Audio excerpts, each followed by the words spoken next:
I spent $45 on a braided stainless steel fuel line from a speed shop in 2016, and I was so proud of it. Black nylon jacket, -6AN fittings, the whole deal. Looked incredible under the hood. Smelled like gasoline for 3 months straight. I checked every fitting, replaced every clamp, crawled under the car with a flashlight more times than I want to admit. Turns out the line was not leaking. The fuel was passing straight through the hose wall like it was not even there. That smell, that phantom leak I could not find, has a name now. The EPA calls it permeation. And the test they use to measure it is one of the stranger things a federal agency has ever dreamed up. Here is what is happening inside a traditional rubber-lined braided fuel line. Gasoline, especially modern gasoline blended with ethanol, migrates through the rubber liner molecule by molecule. Not through a crack, not through a bad seal, through the material itself. The fuel vapor weeps through the hose wall, passes through the braided stainless exterior, and drifts into the air. You cannot tighten a fitting to stop it. You cannot see it. You only smell it, and it drives you insane. PTFE-lined braided fuel line can last 10 or more years and resists all modern fuel blends. Rubber-lined braided fuel line starts degrading within 3 to 5 years when exposed to ethanol blends. The production car industry figured this out over a decade ago and stopped using rubber fuel hose entirely. The aftermarket took a bit longer to catch on. So, how does the EPA actually measure this invisible weeping? Under 40 CFR, Part 1060, the procedure works like this. You fill a fuel line with the specified test fuel, seal the openings, and soak it at 43 degrees Celsius for at least 4 weeks. Or 8 weeks at 23 degrees Celsius, if you prefer the slow version. Then you weigh it. You weigh it again 14 days later. The difference in weight is your permeation rate, measured in grams per square meter per day. That's it.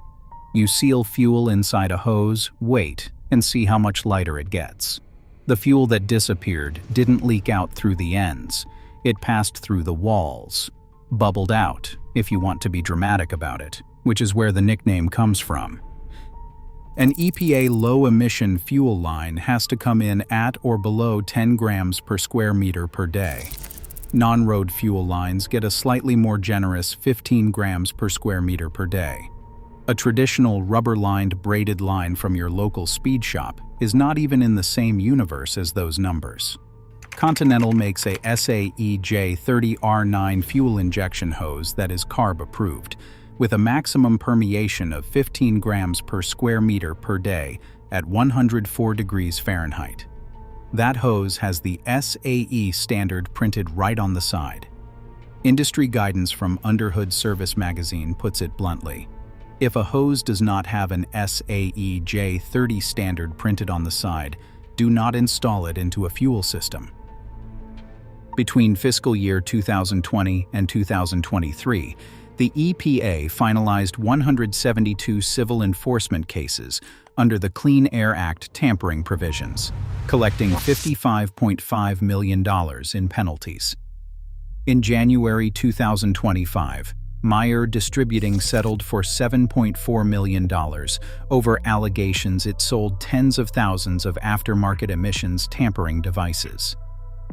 Thoroughbred Diesel paid $1.25 million in June 2024. PPEI and its owner Corey Willis were hit with $1.55 million in criminal fines, plus another $1.55 million in civil penalties. Willis received 3 years of probation, the first 10 months served under home detention. The penalty structure is severe. Penalties can reach up to $45,268 per non-compliant vehicle or engine, $4,527 per tampering event, and $45,268 per day for reporting and record-keeping violations. VMP Performance, which sells braided stainless steel fuel crossover lines, now prints this on its product page in capital letters. The sale, use, or installation of this product may also be illegal nationwide under the Federal Clean Air Act for closed-course competition use only, not intended for street use. That off-road use only disclaimer used to be a wink. Now regulators have made clear that if a product is likely to end up on a street-driven vehicle, the sticker does not matter. Here's where I want to slow down. If you have ever swapped fuel lines on a weekend project car or helped a buddy route new AN lines through an engine bay, none of this felt like an emissions issue. It felt like a reliability upgrade, better fittings, braided protection, a cleaner look. The idea that fuel vapor is bleeding through the hose wall at a molecular level, that some engineer at the EPA is weighing a sealed tube on a laboratory scale after a month-long soak to measure it, that is not the kind of thing that crosses your mind while you are lying on your back in a garage. But the regulation does not care about intent. It cares about grams per square meter per day. SEMA created its Certified Emissions Program specifically to help aftermarket manufacturers navigate this. The pathway exists. Testing similar to what CARB requires for its executive order process gives manufacturers what the EPA calls a reasonable basis for knowing that a part will not make emissions worse. Automotive now sells PTFE-lined stainless braided fuel line, and it stamps the product with a warning that it is only legal as a direct replacement, matching OEM specifications. Companies like Gale Banks Engineering never left the emissions-compliant lane, building performance around the idea that you can make power without removing pollution controls. The shift is real. H&S, performance, shut down entirely. Edge Products and Bully Dog entered consent decrees with the EPA. The era of selling blatantly non-compliant parts with a race-only sticker and calling it a day is functionally over. The EPA's own enforcement alert from November 2020 says it plainly. The agency remains concerned that regulated entities are continuing to ignore the prohibitions against tampering, despite resolving over 70 cases in the previous 5 years. They published that 4 years ago. The pace has only accelerated since.